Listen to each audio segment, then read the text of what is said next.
gentlemen, let's continue. We'll start looking at some push hand exercises. First one we're going to do, a partner presses down on her stomach. And as he presses, we're going to yield and turn, keeping this knee out. What we've got to look at is we can't turn around the central axis here because he's got a force on both sides of my central axis. If my central axis spins, I'll come into his pressure here and he can pop my base. So what I've got to do is make the hinge on this side of his hand. So I've only got a small area around my hip where I can hinge this force off and take the force off. This arm I want to stretch out.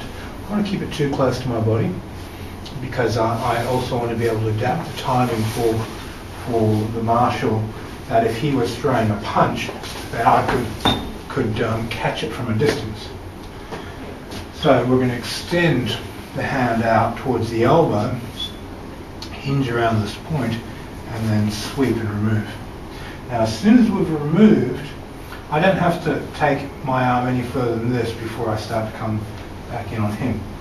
He stretches away from his middle finger, stretches all the way out to his hip, rotates around the hip, and then takes my force off. I do the same for him. This basic method of moving covers most of your low line attacks. It could be a low punch, low kick. My partner could be throwing a front kick and I'm in here, and it gives me that moving front kick. So this is a very, very handy technique.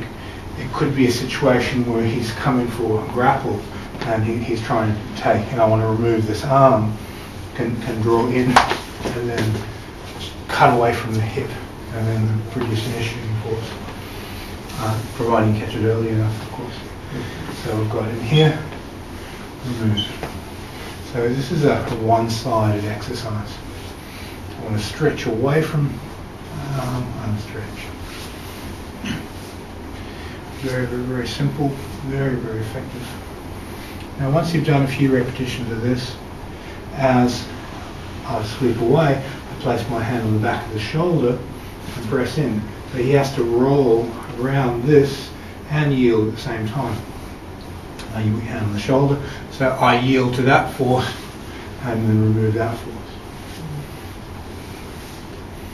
So it changes the dynamic.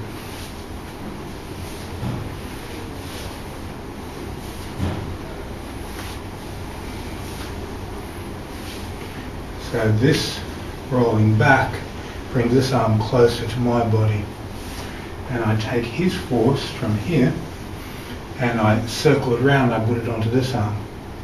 I use it to take it off. So if we had a situation where someone's pushing there and there, as soon as they have brought that in, this pulls their center of balance out, puts it onto their arm. This continues that drawing out and takes their mind that way. Now I've got a nice line of issue in here, where I've got an elbow stroke, a shoulder stroke, a wide range of other attacks as a counter. With these, you want to recognise the beginning and end of the push hands movement. Quite often through the push hand sets, you put yourself in a bad position to start with. So you're always looking at the nature of what's being developed inside each push hand set, and switching the mind on to a starting point and a finishing point. Because here, of course, you never let someone get you here. If you let them get there, they actually already punched you in the face. So this is the starting point, that you've already gotten to that point. You wouldn't actually let them get there. It's sort of like you've made a mistake, you've made an error, they're there, and then you deal with that error. You've got to be careful about the repetitive loops inside the push hand sets, that you don't teach yourself to put yourself in bad positions. Okay, so play that and we'll change partners.